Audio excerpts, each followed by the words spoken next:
5, 4, 3, 2, 1, start.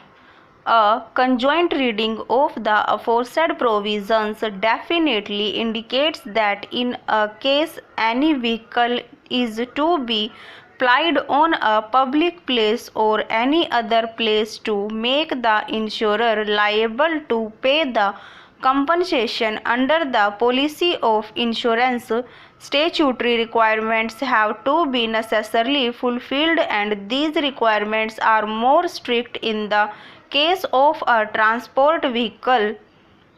Needless to say that requirement of having valid license is a statutory requirement, and absence of valid license is a statutory defense available to the insurance company.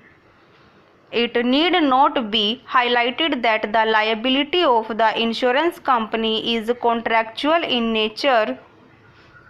Insurer is only an indemnifier, and his basic liability is on the wrongdoer, that is the driver. Thereafter, the owner is vicariously liable for wrong committed by his employee or agent.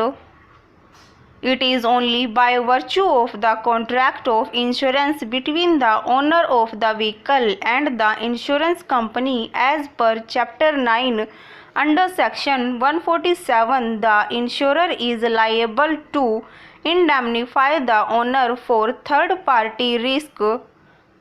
The law as developed is that in case of breach of any policy condition after making payment to the claimant as it is beneficial legislature, the insurer can recover the amount from the owner in case of breach of any policy condition.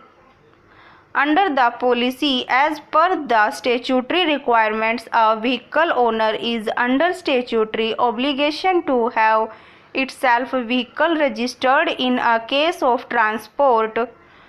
Vehicle necessity is to have a certificate of fitness under Section 56, without which the vehicle shall not be deemed to be validly registered for the purpose of Section 139, and there is a statutory obligation to have permit in a case of transport vehicle to use the vehicle in public place, whether or not such vehicle is carrying any passenger or goods for the purpose of plying in a place. In case all or any of these statutory requirements noted above is lacking, the insurer can avoid its liability.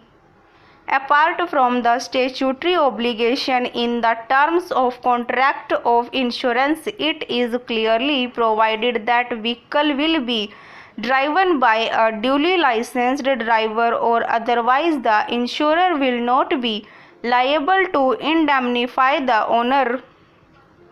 Stanza. Having noticed above statutory requirements, the most pertinent thing to my mind is that statutory requirements may not have any relevance with the actual cause of accident or the negligence or the manner in which the accident had taken place. For example, if the other statutory requirements are satisfied but the vehicle was not registered, still the liability can be avoided by the insurer. Similarly, in case of transport vehicle, having a valid permit or not may not be relevant with the actual cause of accident on the issue of negligence, but still the liability can be avoided by the insurer because it is statutory requirement, and as such it is a breach of policy condition.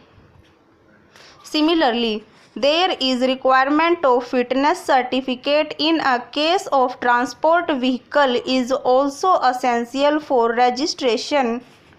Stanza. The learned single judge has also indicated that the subdivisional magistrate, being an authority to correct the records, was within his jurisdiction to do so.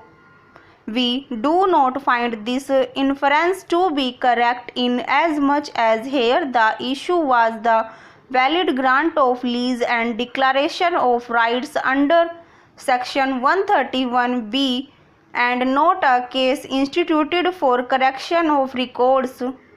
If the lease was an autonomous of and fake of fraudulent transaction, then reversing it after 20 years did require the giving of at least a notice or opportunity to the petitioners who continuously stood recorded in the revenue records for 20 years. The state contends that the forms which were issued pursuant to the said resolution and approval do not bear the signatures of the competent authority.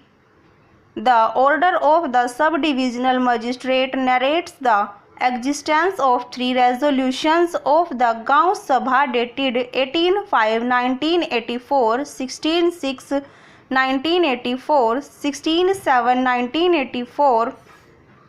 It is on the strength of these 3 resolutions that the subdivisional magistrate has drawn an inference about the genuineness and validity of the proceedings of allotment.